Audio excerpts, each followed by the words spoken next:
Veliko veselje mi je danes, da vam lahko predstavim Jona Stewarta.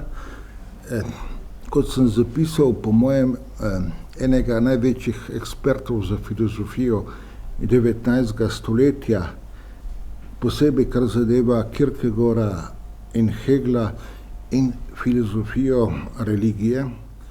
V zvezi s tem mislim, da današnji obisk mogoče ne odseva tega. Jaz sem dobil sicer opravičila, da se bo to posnetek in tako naprej, ampak vseeno bi rad opozoril na pomembnost celotnega filozofskega opusa njegovega, ki mislim, da težko ima kakšno, kako bi rekel, primerjavo v sodobni filozofiji.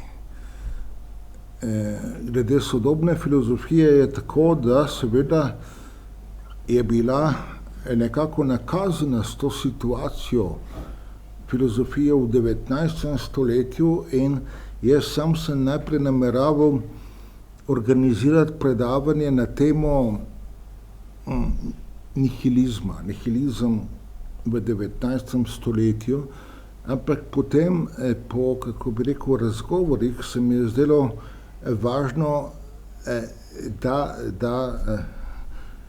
Jon Stewart predstavi temo, ki ga trenutno najbolj, kako bi rekel, okupira. In to je nekaj, kar je pa, kako bi rekel, tudi za občinstvo nek nagovor in mislim, da smo se prav glede tega odločili. Tako da bi jaz prepustil kar besedo. Jon, you have your word. I have introduced you a little bit. Yeah. Thank you. I think I will stand. So, thank you so much for the kind invitation. It's really an honor to be here. Thank you so much for your interest. For some of you who might know something about my work, you know that I like to work in an interdisciplinary manner, mainly in philosophy, but also in religious studies, literature, history of ideas. And so what I want to do today is to present my current project, which it's a little bit difficult to identify specifically with regard to what discipline it belongs to, although it can be said to belong to any number of disciplines. And so when we were discussing what topic I should present here, we tried out various possibilities, and then we landed upon this one because I thought, what I would really like to tell people about is my current research. And so this is what we have today. So thank you again, and I will simply start. And so to start with the most basic of question you can ask in any course in religion: what is God?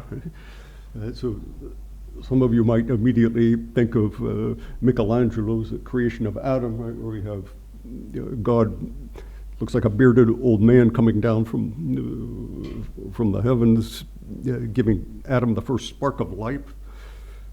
Someone else might think of the Hindu god Ganesha, right, the elephant god with 4 arms. Someone else might recall some of the beautiful Greek statues of Zeus or Apollo. So there are, of course, many other conceptions of the divine in many other different religions and traditions that other people might have when we ask that question. So clearly, uncontroversially, throughout human history, people have thought about God or the gods in very different ways. And this leads to confusion, right? When one has courses on mythology or world religions, there's a tendency to present to the students all sorts of different gods and goddesses from the different traditions, and these take very, very different forms, and it could be plants or animals or celestial bodies, stellar constellations, all sorts of different things, and this is puzzling to make sense of. Why do the religions of the world conceive of the divine so completely differently? Why is it that some religions have a certain kind of God, other religions have another kind of God, and where do these ideas come from, and what's the reason for why they change over periods of time?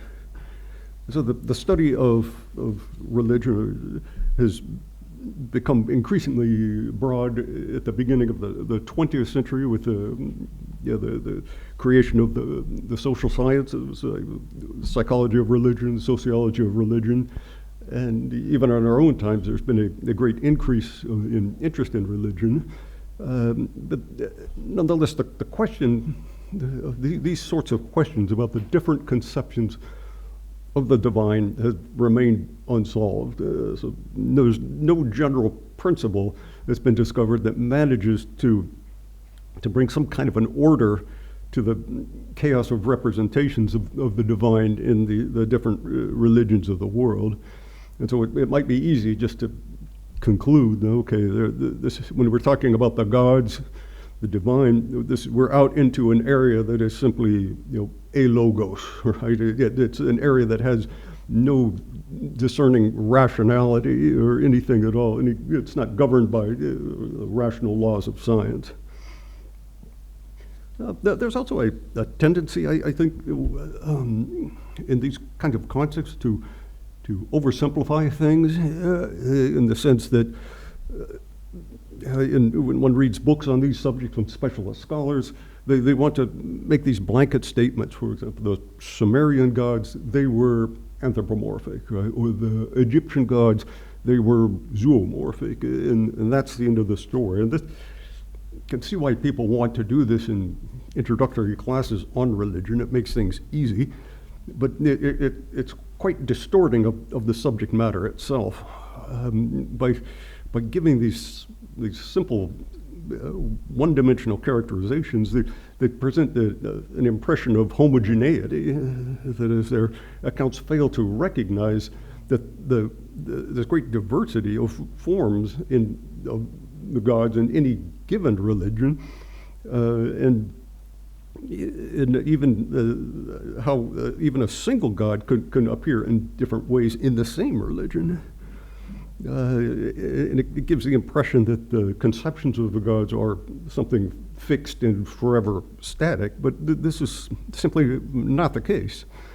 It's of course very misleading just to give a single snapshot from one time and generalize and say that this is the way the gods looked for the Sumerians or the Egyptians. What would be required is a complete overview of the conceptions of the gods over a long period of time, so that one can see how the changes have been made over really quite a long period, and this would be much more accurate than just to give a single quick one-line explanation: the gods are anthropomorphic or not. And here I give you just one simple example of this. This is the Egyptian god Anubis, right, who is a jackal, and we see him on the left. He's guarding a tomb, right? So he's the protector of the dead. He's sorry, I move around a little. We have the entry of the tomb, right? The dead body, and this is from like the very dawn of Egyptian history. And then we have, it's a jackal. Right? If you want somebody to ward off predators who want to destroy dead bodies in a cemetery, it's good to have a jackal. But here, we fast forward more than a millennia, and what do we have? Right? We have the same god, but now he's not a jackal. Right? We have the jackal head, but he has a human body. And so if you want to say, okay, what kind of a God is Anubis? One simple definition or explanation doesn't quite work. Right? You say, well, he's zoomorphic. Well, not really. He's a little bit anthropomorphic too, right? So this is simply one example, but the history of religion is full of examples like this, where the conception of the God changes over time. And so the hypothesis of my study is that that there is a explanatory principle for the conceptions of the gods in the different religions, and the changes, the mutations that these conceptions undergo over time. And I want to show that there is a discernible pattern in these changes in the morphology of the gods that can be observed in the surviving evidence. So I think that this will give us some way to understanding what appears to be a complete chaos of different gods and goddesses over time. It will give us a structure by which we can understand them. And the claim I want to try to make is that, I want to try to demonstrate in my study, is that this can be regarded as general or cross-cultural, right? And that's the point where, like, most people say, oh, okay, wait a minute, this starts to sound a little bit crazy, right? We look at all these different gods and goddesses. I mean, how can there be one principle that explains all of this? I mean, that just seems quite implausible. I've confined myself in this study to one specific aspect, right? So it's not a big theory of mythology, it's not a big theory of religion as such, it's a specific study of the conceptions of the God. So I invent this neologism for the theomorphology, right? So a study of the forms of the God in order to distinguish it from these much broader studies of, like, religious studies or even philosophy of religion. And so just to point out, my focus is really on the way the different peoples of the world thought about their gods and they conceived of them. And I have a number of basic assumptions I make just to get started. For example, that religion is a product of human culture, right? And there's no other animal that we know of that has religion except for human beings. And that second, that cultural products, they begin as ideas in the human mind. And like all other cultural projects, religion is based on human ideas, and all the religions have different conceptions of, say, the gods, the universe, the afterlife. And around these ideas, these original ideas, other elements start to arise, such as forms of worship or stories about the gods, religious art, sacred texts, rituals, practice in religious practices. This way, basic ideas about the gods become a broader part of culture in general. Yeah, the third assumption is that the cultures change over time, and accordingly their products change with them, and so ideas are not static, rather they're constantly changing and being revised. New innovations come in, older ideas get dropped, completely uncontroversial, I hope. And a fourth assumption is that culture is, of course, not a single isolated entity, but rather a great network of things. And so when there's a cultural development in one area, it usually has an impact on the other areas as well. And so the different elements of culture stand in a reciprocal relationship to one another. And so from this, it follows that the cultural innovations in any given area can have an impact on religious ideas and vice versa. And so this means that cultural changes in any area can result in changes about different conceptions or ideas about the gods. Since ideas, number 5 now, are essential for religion. It follows that religious thinking also displays a series of changes in certain areas as well. And so the ideas about the gods, about the afterlife, the origin of the world, etc., they all change. So also there are changes in the religious rituals, rites, and beliefs.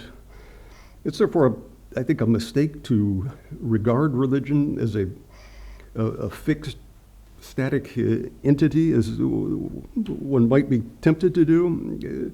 Instead, it's always something living and fluid that is gradually modified over time, and so it makes sense then that the concept of the divine, the ideas about God, are also subject to change along with the other changes in the religion and in the culture of any given people. And so we need to examine, if we want to look at the conception of the gods, we also need to see that in the broader cultural context over periods of time. I think I'm going to leave my jacket here for a moment. And so the conceptions of the divine, I want to say, are therefore a reflection in one way or another of human thought, which is the origin of all other aspects of culture. And as I'm sure you know, in his famous work, The Essence of Christianity, Feuerbach, he argued that God is a reflection of the human being, which has been objectified and posited externally. And that this might appear to have some degree of plausibility, but then, especially when it comes to Christianity, which is the book, which is the religion he's treating in that book. But how does that thesis explain other conceptions of the gods? How can we imagine like a stellar constellation or a planet or an animal, a tree, a falcon, right? How are those a reflection of the human being? Right? These don't really seem to fit Feuerbach's theory particularly well. It's therefore better to say that the conceptions of the divine in different cultures are reflections more generally of the views of individuals and peoples, both of themselves and of the world around them. The conceptions of the god are then a part of a people's broader worldview, and still we still have to figure out how that works. But it's clear that Feuerbach's explanation it's insufficient. Right? It might account for certain kinds of gods, but for these others, it seems completely off target. And so, what I want to argue for explicitly here is that my hypothesis proposes that there are 3 identifiable stages in the changes of the conceptions of the gods. There's the stage of nature, there's the gods of nature. Second, the intermediate mixed, or we call it the hybrid stage. And third, the anthropomorphic stage. And so each of these is characterized by a specific conception of the divine. They're generally speaking chronological. I mean, we're talking long periods of time, but they're chronological. And so my claim is that this is the logos, right? This is the rationality and the changes that we are looking for. So let's start with the stage of nature. What do we mean by this? At the nature stage, there's a fundamental awareness of the power of nature or the universe as something greater than the human. From this awareness, there arises a conception of certain forces or elements of nature as divine. These include basically any given object of nature, such as celestial bodies, right? The sun, the moon, planets, stars, or striking topological or geographical features like rivers, mountains, stones, meteorites, and also, of course, living things, plants, trees, animals. And all of these things have been conceived at some point as divinities. And this conception is found really in the early cultures from prehistoric times prior to agriculture, sedentary life, writing and other typical early cultural developments. And here, how do we know this? One quite compelling argument is linguistic. You might be familiar with Greek mythology, the early god of the sea, Oceanus. And the word Oceanus for the Greeks, it originally just refers to the ocean itself. Right? And then when the ocean became personified, it became the god of the oceans. But the Greeks didn't talk that way. From our modern point of view, we say that, okay, Oceanus, he's the Greek god of the ocean, right? So it makes perfect sense. But the Greeks didn't make any distinction. So in other words, the ocean itself is a god, right? That there's no separation between the two. And this is true of the names of gods in other religions as well. So you know the Hindu god Agni, who is represents the force of fire. So you say he is the god of fire, but no, Agni is fire. Right? No distinction. And so this tells us that there was a time when the natural thing was what was revered prior to the time that it became personified or took on any sort of a human-like character. We have at the top images of the Mesoamerican rain god, so from the Olmec people, the earliest of the Mesoamerican cultures. And we can see here how they try to represent this god. We can see on the one on the far left, how the rain is coming down, and all of them at the bottom is a pool of rainwater. This is a river, perhaps. And in the top frame, right, there's the heavens, right, the clouds where this is coming from. And you can see how it's not easy to represent a rain god. Right? It's not easy to represent a god of the sky. Right? These are a little bit abstract, but here you can see an attempt made to do so. And see, there's no subjective element here at all. It's just an attempt to present the rain itself.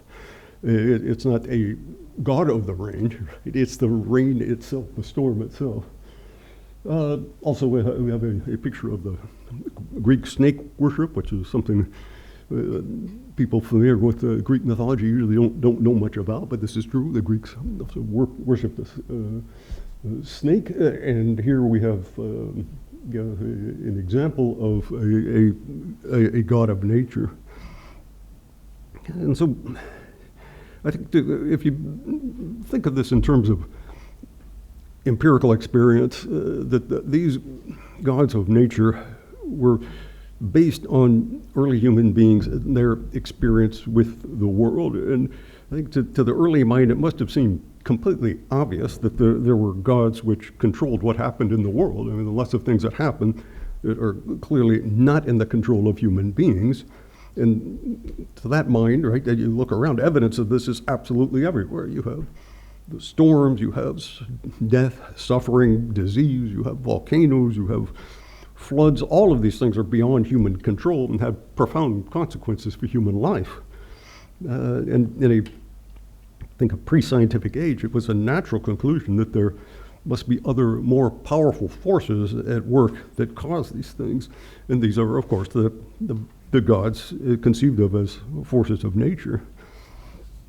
And of course, nature is complex. It has many different aspects, and there are numerous forces of nature, all seemingly working in different ways. And so given this, it makes sense that early humans would regard these as identifiable individual forces, and it's to these powers that, of course, they address their prayers and their sacrifices. But in this world, it's necessary to identify which is the specific force of nature which one needs to address given a specific problem or a specific threat. And so it makes perfect sense that humans came to see the world of nature in its different aspects. So the original deities were were the basic forces of nature. These are general through many, many different ancient cultures, right? They had the sky, the storm, the river, things of this sort. I remember at the very beginning of the Hebrew Bible, where God divides the heavens from the earth, the night from the day, the sea from the dry land. And these religions, like each of those forces of nature, if you will, becomes deified as a force of nature. And so each of the gods has a specific niche in nature. And so this leads to a worldview which is dominated by fear and anxiety. This is not a world in which human beings are the absolute masters of nature. On the contrary, humans are quite vulnerable. They're a part of nature, and they're very often victims of it. Life was unpredictable, was precarious. And that this early worldview is expressed nicely in this Egyptian, so-called the battlefield palette, and also from the very beginning of ancient Egyptian history. And what do we see here? We see a snapshot of a world where human beings are completely helpless. They're weak. They can't defend themselves. They're strewn across the landscape. They're at the mercy of the natural elements. They're being devoured by lions and scavenger birds. They're unable to protect themselves. And in Manetho's History of Egypt, Egyptica, he paints a similar picture when he mentions early kings being eaten by the hippopotamus or by crocodiles.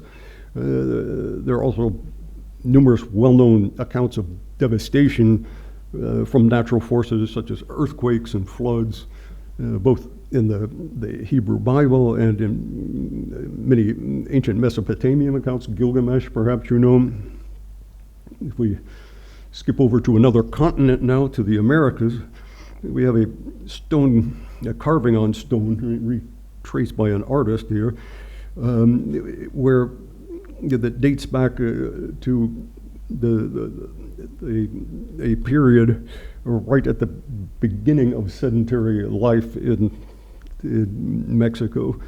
So this corresponds, although the date is much later, it corresponds to the same cultural level as the battlefield palette for the Egyptians.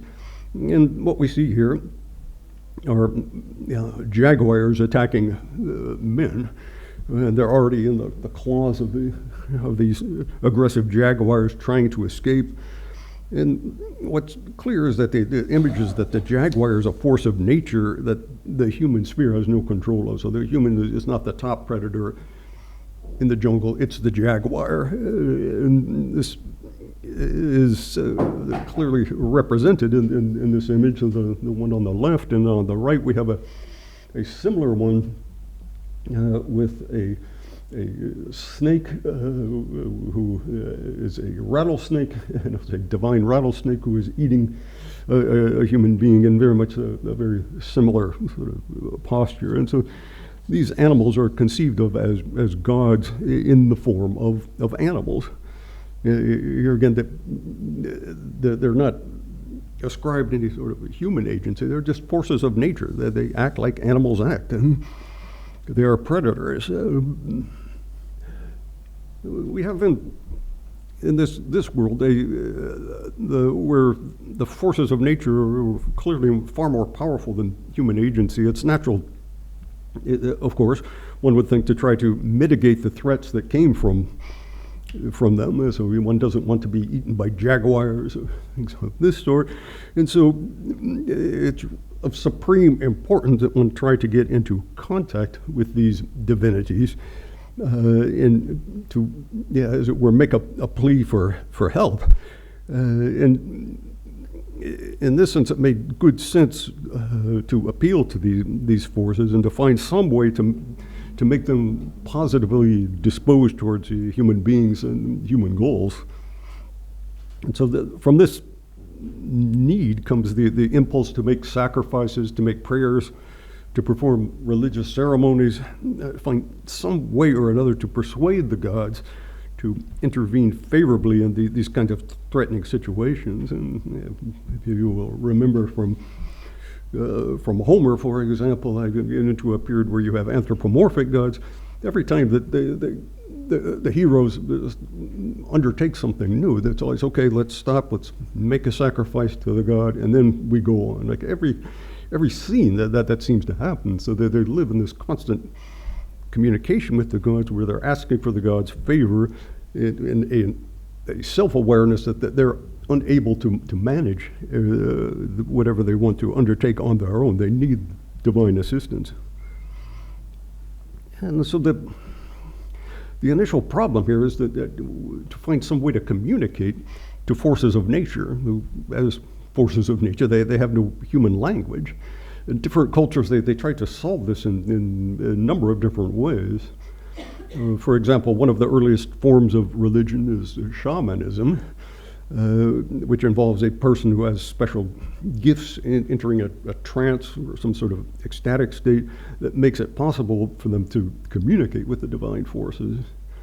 The Greeks tried to receive messages from the divinities of nature by putting up hanging metal objects in the trees and then waiting for the wind to blow, and then they would clank against one another. And they regarded this as the voice of nature. This is the gods speaking. Or likewise, they listened intently to the rushing waters and tried to hear the voice of the god of the river in that, or the rustling of leaves from a sacred tree. And so they thought that in these ways that the gods were trying to communicate something to human beings, and this is why they needed skilled prophets who could translate that into a human language. And so the Greeks felt like they had to learn this nonverbal languages of the forces of nature in order to understand them.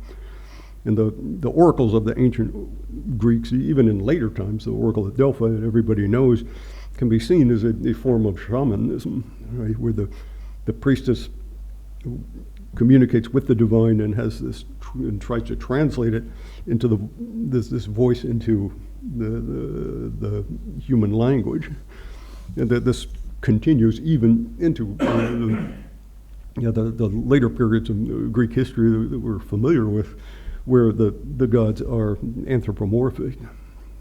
So in any case, all of these practices reveal a conception of the divine as an impersonal force of nature that is not able to speak human language. So we now move to the second stage, calling the mixed stage or the hybrid stage. And this stage is characterized by divinities which display both natural and human characteristics, right, put together. So this marks a shift in the conception of the divine. The revered force or object of nature gradually starts to become personified and conceived of as a self-conscious entity. With this personification, the form of the gods and goddesses begins to change by the attribution to them of human characteristics. And the first of these is presumably the ability to understand human language, which, as I just noted, was a bit of a challenge for the gods of nature. One couldn't know if they understood or not. But these mixed entities were still, to varying degrees, morphologically connected to their original natural elements. And so the question is, how does this change come about? So there's a need to communicate the wishes of the community to the gods by means of prayers, sacrifices. But for these to have any kind of an effect, it's necessary, of course, that the gods are able to understand them and to act on them. And this plays a key role in the shift in the conception of the gods from being simple objects of nature to being gods with some form of self-consciousness, language, and understanding. So prayer implies that the entity prayed to has a will of its own and can be persuaded. And so to sacrifice or to pray to a force of nature means, so to speak, to create, or to use the language of German idealism, to posit another self-conscious entity. Only if the other is self-conscious does prayer or sacrifice make any sense. One needs to think that the prayers are heard and considered, and that the sacrifice is appreciated and recognized by the god. As if that's not the case, that could be a big problem if the god is indifferent to the sacrifice or is even angered by it. So these early people knew that their existence depended on the forces of nature, like the rain, the sun, even the crops, and they instinctively tried to cultivate a relationship to these forces in order that they could survive, so that in a way that the forces of nature would be amenable, favorable to human survival. And so as they tried to communicate, they naturally used human language. So a new conception of the gods arose that could understand this language. And so there's also a bit of a question, as one could plead with the sky for it to stop raining or for a river not to flood. But it's not easy to know, of course. Well, what does the sky want? What does a river want? What can I give them? How can I prevail on them to grant my wish? It's far more satisfying to plead with another self-conscious agent based on the model of human language, right? We can, if you want somebody to do something, you can beg them, you can flatter them, you can give them a gift, you can do all sorts of things, but you have a sense of what it's going to take to persuade them, right? What it's going to take for them to fulfill your gift. And so by the same logic, it makes good sense if you have a God you're able to communicate with in that same way. And so this need to believe that gods could understand human language triggers people to think of gods as having a self-consciousness and intelligence. And the model is very obviously based on the model of human self-consciousness and intelligence and language. And this is the time when mythology starts to pick up, or you have forces of nature, but they're also personalities now, right? And they're interacting with one another in different ways. So it's an area which is quite rife for the imagination, for stories about their interactions to arise. And so here I have, as an example of a mixed god, a mixed goddess. On the left we have Nishaba, the Sumerian grain goddess. And the three figures on the right are her helpers, and you can see she looks sort of anthropomorphic, but she's not, right? She's still made of grain. You can see the shoots of grain growing out from her body. Her female assistant there has the same grain growing out of her shoulder, her legs. Then she has two male assistants. This is interesting. They don't produce the grain, but look at their arms. Right? They're in really funny positions. Why is that? These are the branches of a tree. Right? And so she has different divine helpers who also represent the principle of the growth of the grain. But there are many other examples. Here we have the story of the tale of the shipwrecked sailor. It's an Egyptian story from the 2nd millennium BC. What do we see here?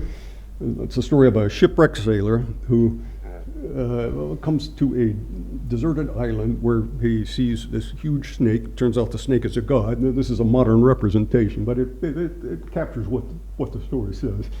And it says that the snake is described as having human features, with some human features. Right? He has said to have eyebrows, a beard, and most importantly, the ability to speak. And so he tells the sailor, he's quite a friendly snake, he tells the sailor about his future, that he's going to be quite prosperous, And so here you can see just the very beginnings of personification. Right? He's still a snake, right? Mostly, right? But it's a snake that can talk. Right? It can understand human language. And so, once again, how do we characterize this as this mostly zoomorphic, but a little bit? I mean, not every snake can understand human language. And so the new problems arise. Once you get to this point, how do you reconceive these forces of nature in order to understand them as starting to become anthropomorphic? And here, I just give you a couple of examples. We have the Egyptian crocodile god Sobek here. He's a crocodile, and he really, I love this one. You can really see the conceptual changes are taking place already at this time, and the artist isn't quite sure what to do with it, right? And so we have Sobek who's up on the pedestal. He's like the tribal emblem or the flag of the city. But the artist has painted underneath, or has put in the relief, two human hands, so that he's attached two human hands in a very unnatural way to the crocodile, so he can hold, right, these emblems, right, the anak and the scepter, in both cases. But I mean, it looks really funny, doesn't it? I mean, I've never seen a crocodile like that. And then, the artist is struggling to understand how this is supposed to work now. And so here, let's again fast forward a millennium, and this is what we get: an anthropomorphic Sobek.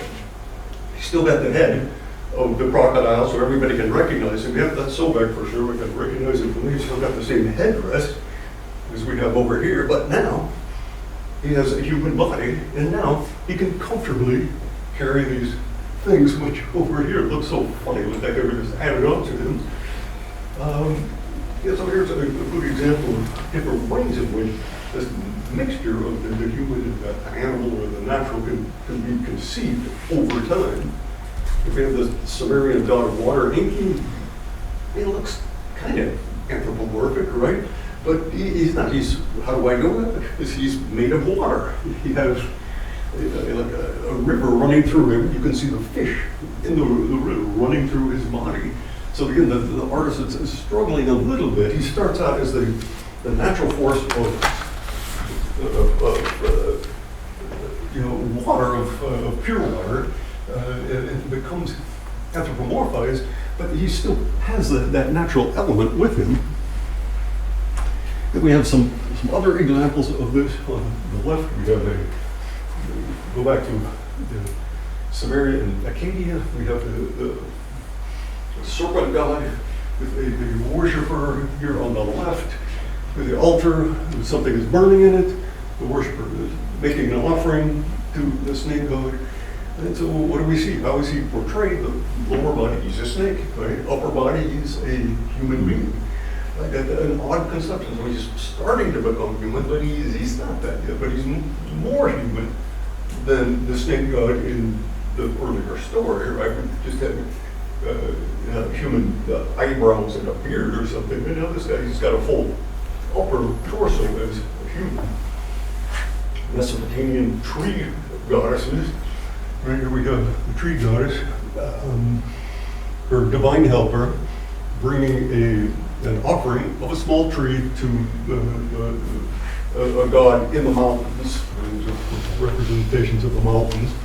And what do we see?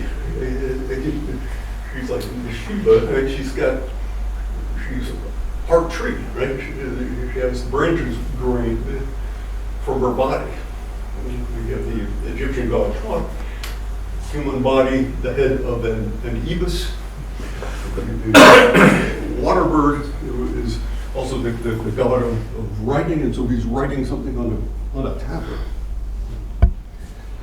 And so this brings us then to the third and final stage, the anthropomorphic stage, which I can make fairly quickly. And so over time, the natural forces that were ascribed increasing levels of personification as individual gods who were responsible for different spheres, and these divinities gradually emancipated themselves from the natural forces that were their origin and became more anthropomorphic.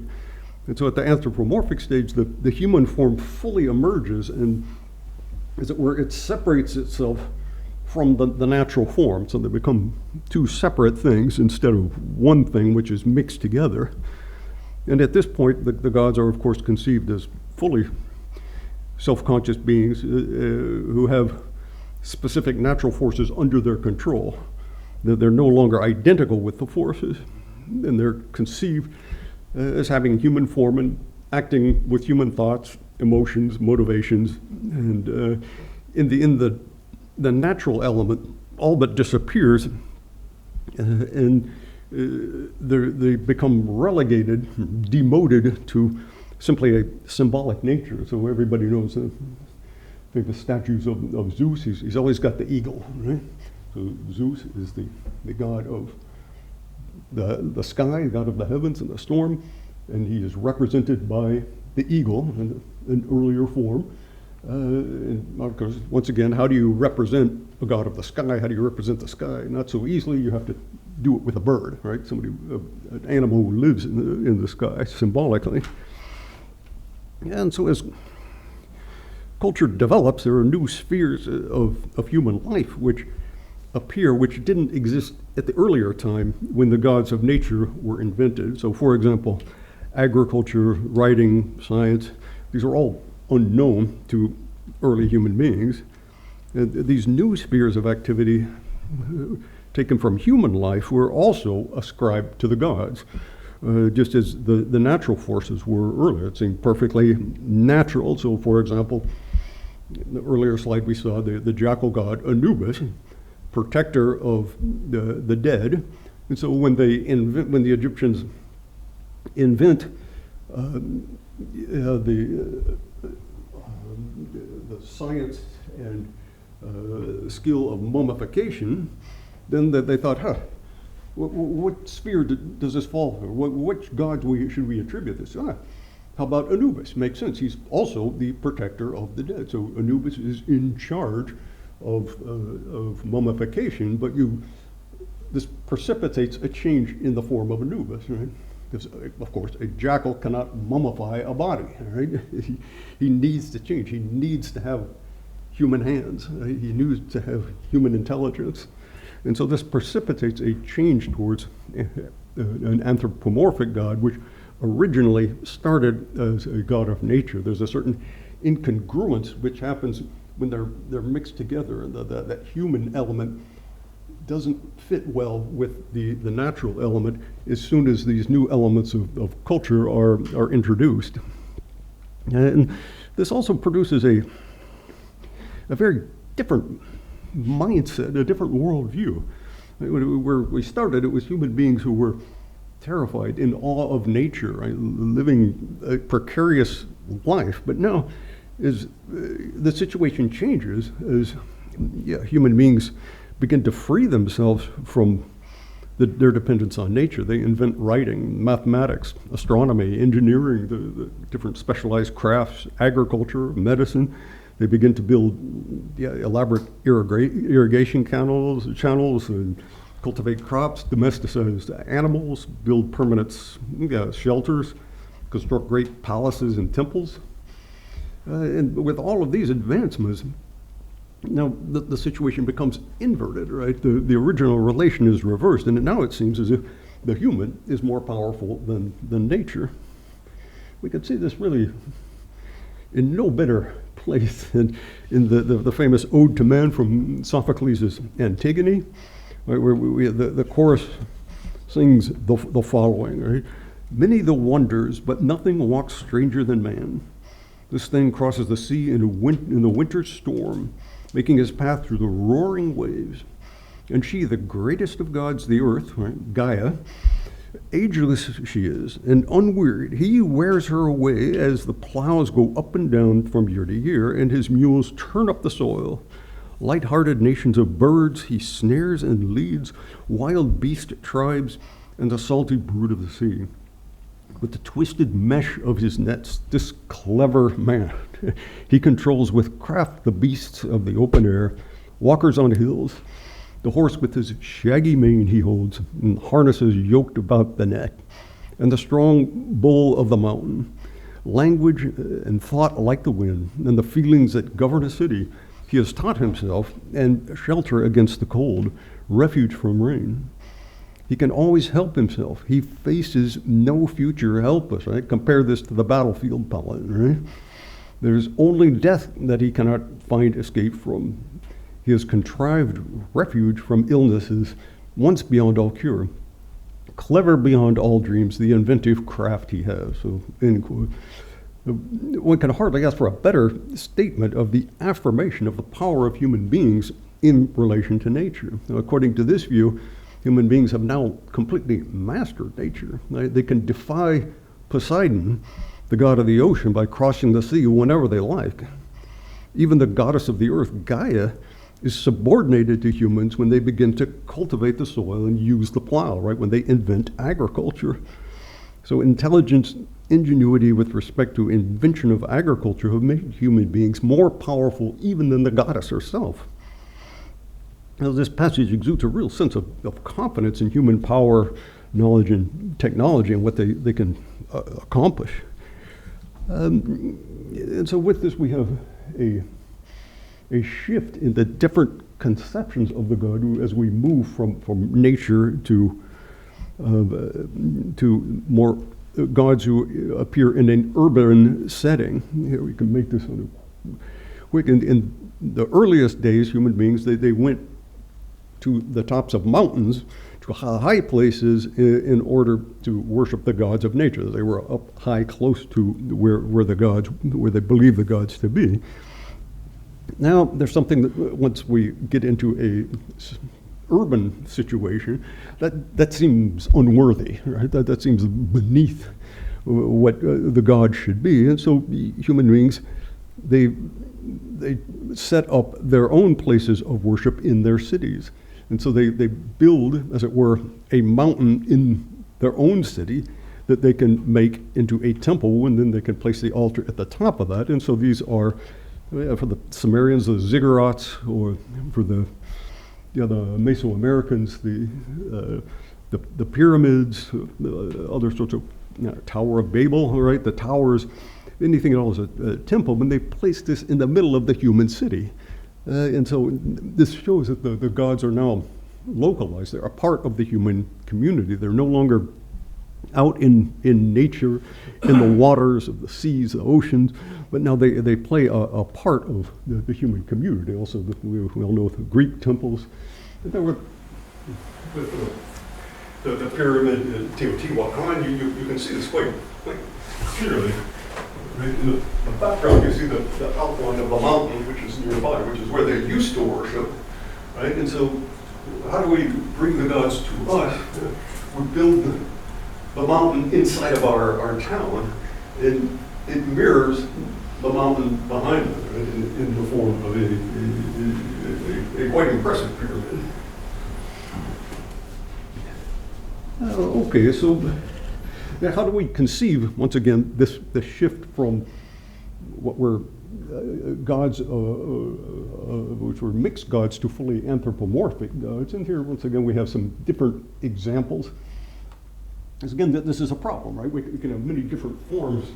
That shift can be represented in many different ways. And so here we have the Mesoamerican corn god, who again, he's like the Sheba, the god of grain, god of corn, the staple of the Mesoamericans.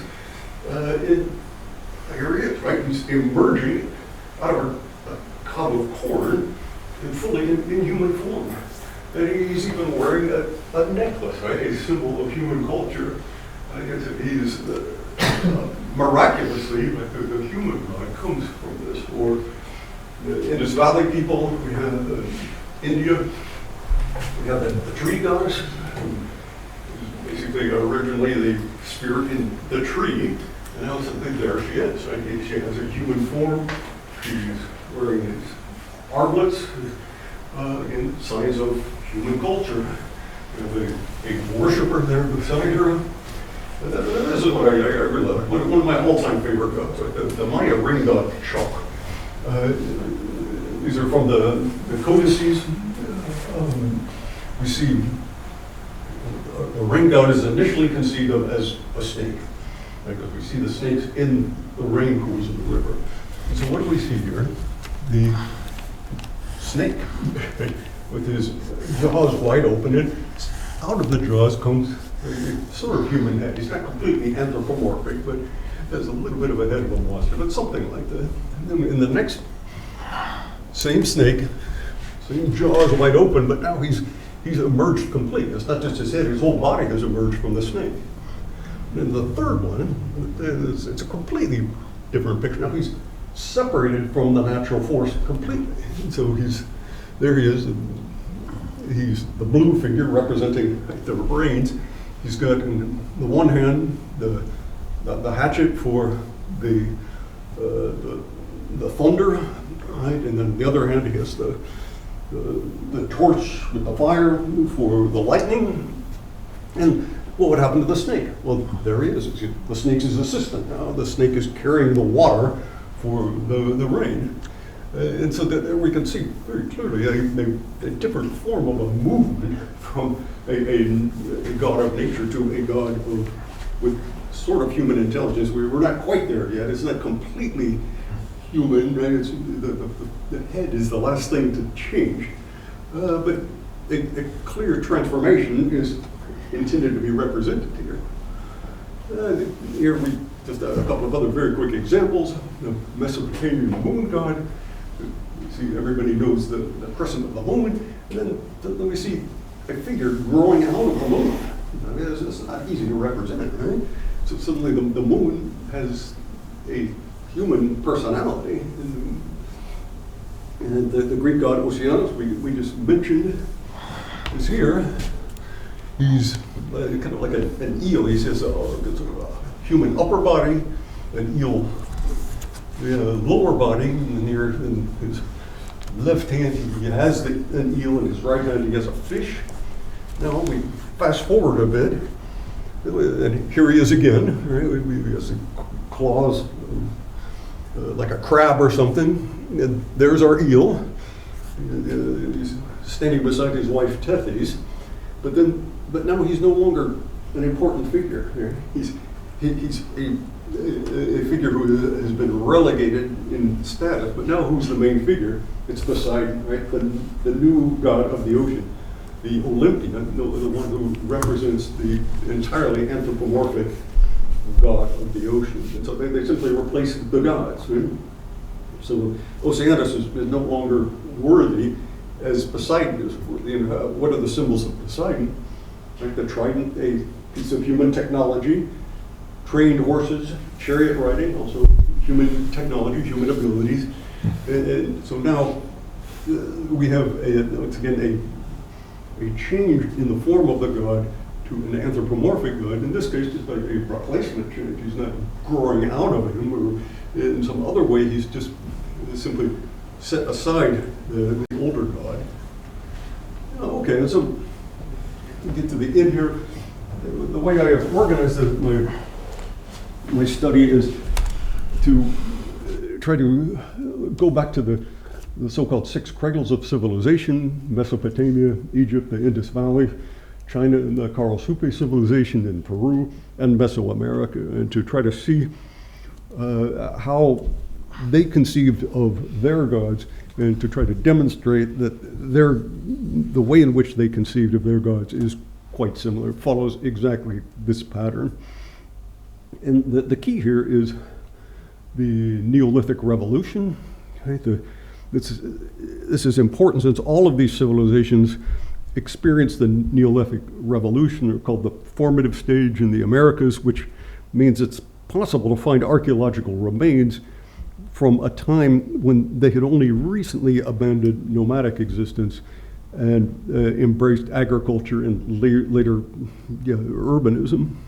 And this shift brought with it a number of fundamental changes to human existence and to the human experience in general.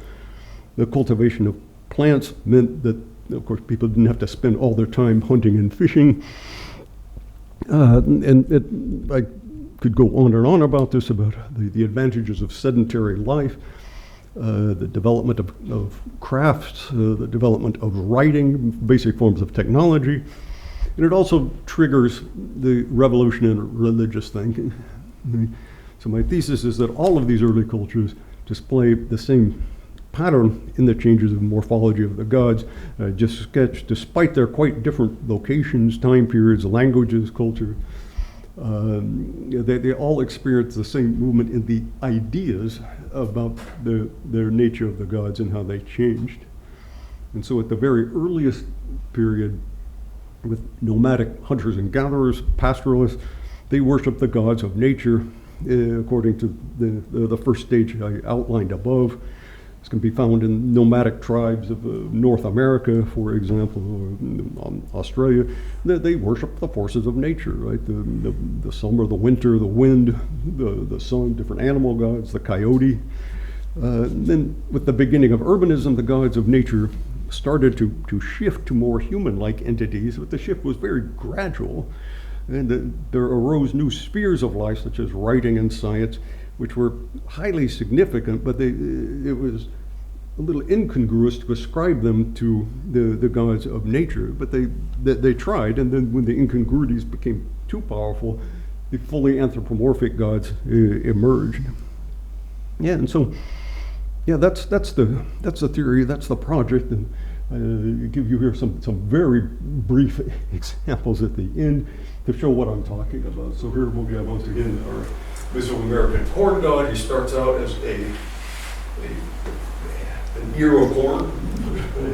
Here at the very beginning, and he's an ear of corn, a face in it, and then we can see the image we saw before, the human body emerging from it, and then at the end he's almost completely separated from the corn stalk, but he has a thing of corn, the husk of corn growing out of his head. But he's anthropomorphic apart from that. We have the Egyptian god Horus, so god of the sky, represented by a falcon. He uses a falcon. And here we have the same problem that we saw with Slovak. He's also associated with the pharaoh, the kingship. So here it is with the conquered enemy, and he has the enemy on by the rope. But how can a bird do that? It can't really. And so what the artist has given us is the same human arm and hand, so he can hold the rope in the same way that the other artists had to give Slovak the crocodile human hands. And so here we see the same situation where Horus is on the standard, like the flag of the army, bringing along the captured warriors who are now defeated.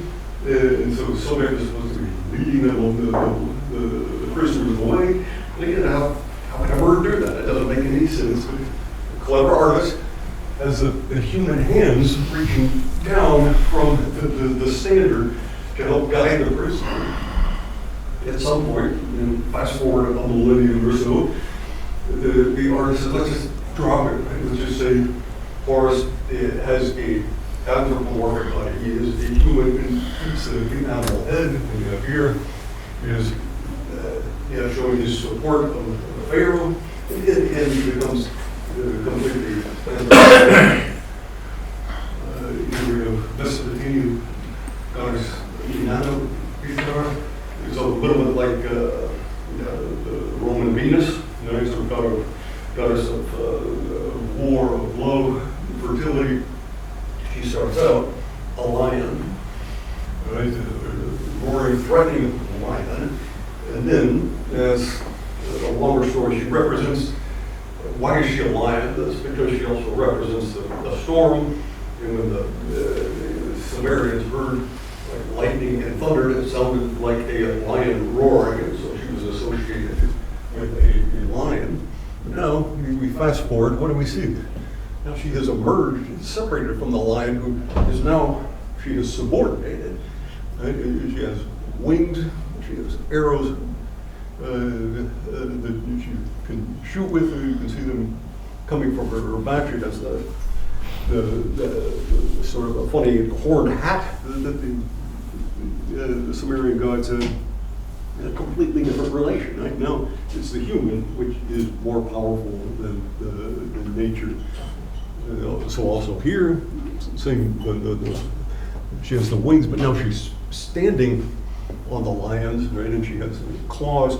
And the final one here from the much later period is entirely human. But again, she has the lion under control, and nature is subordinate.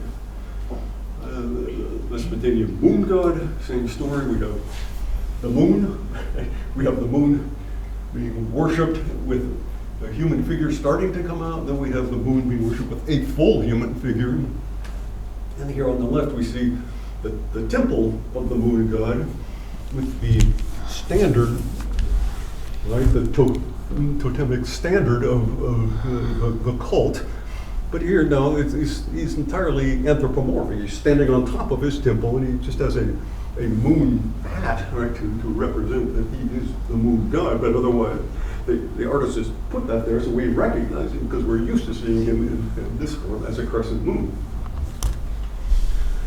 But the Indus Valley tree goddess, we have tree worship, very straightforward. And we have seal with a tree goddess. She has the branches sprouting from her body. And then in these latter images, the one isn't so clear to see, but we can start here, right? The one we saw before. So she has a human form. So also here she has a human form, but she's still surrounded by the tree. And here we have the worshippers bringing in a cow to sacrifice. And so now it all makes sense. Now you can make sense of these different images. So here we have a god in the mixed stage, right? He's emerging into something anthropomorphic. And here we have, in the first stage, is purely zoomorphic, belongs to the nature gods. Here we have a fully anthropomorphic god. And so here, these basic principles, one is able to organize the different gods, to understand the forms that they take, and how they could be placed in a larger chronological sequence. And so it's my goal to demonstrate this with these early civilizations and to see how far this principle can be defended. So I apologize for going on forever. I thank you very much for your attention.